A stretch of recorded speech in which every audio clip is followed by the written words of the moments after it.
നിങ്ങൾ വിചാരിക്കുന്നുവോ ശിശുക്കൾ മരിച്ചാൽ സ്വർഗത്തിലേക്കാണ് പോകുന്നതെന്ന്? അങ്ങനെയല്ല പ്രിയരെ. ശിശു അമ്മയുടെ ഉദരത്തിൽ കിടക്കുമ്പോൾ തന്നെ അവൻ പാപിയാണ്. കാരണം എന്താണെന്നറിയാമോ?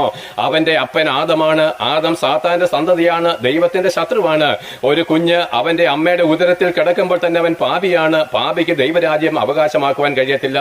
അപ്പോൾ ദൈവം ക്രൂരനാണോ എന്ന് നിങ്ങൾ ചോദിച്ചിട്ടുമുണ്ട്.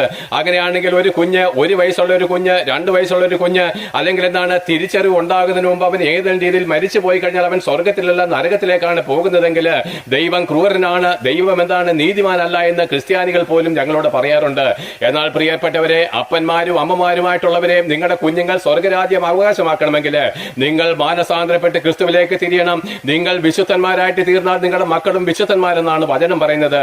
ആകയാൽ കൊച്ചു കുഞ്ഞുങ്ങളെ സ്നേഹിക്കുന്നവർ ആരെങ്കിലും ഉണ്ടെങ്കിൽ, അവരുടെ രക്ഷ സ്വർഗത്തിൽ ഉണ്ടാകണമെന്ന് ആഗ്രഹിക്കുന്നവർ ആരെങ്കിലും ഉണ്ടെങ്കിൽ, മാതാപിതാക്കളെ, നിങ്ങൾ മാനസാന്തരപ്പെട്ട് ക്രിസ്തുവിലേക്ക് തിരിഞ്ഞു കഴിഞ്ഞാൽ, നിങ്ങൾ വിശുദ്ധന്മാരായിട്ട് തീർന്നു കഴിഞ്ഞാൽ, നിങ്ങളുടെ മക്കളും വിശുദ്ധന്മാരായിട്ട് ദൈവം സ്വർഗത്തിൽ എണ്ണപ്പെടും.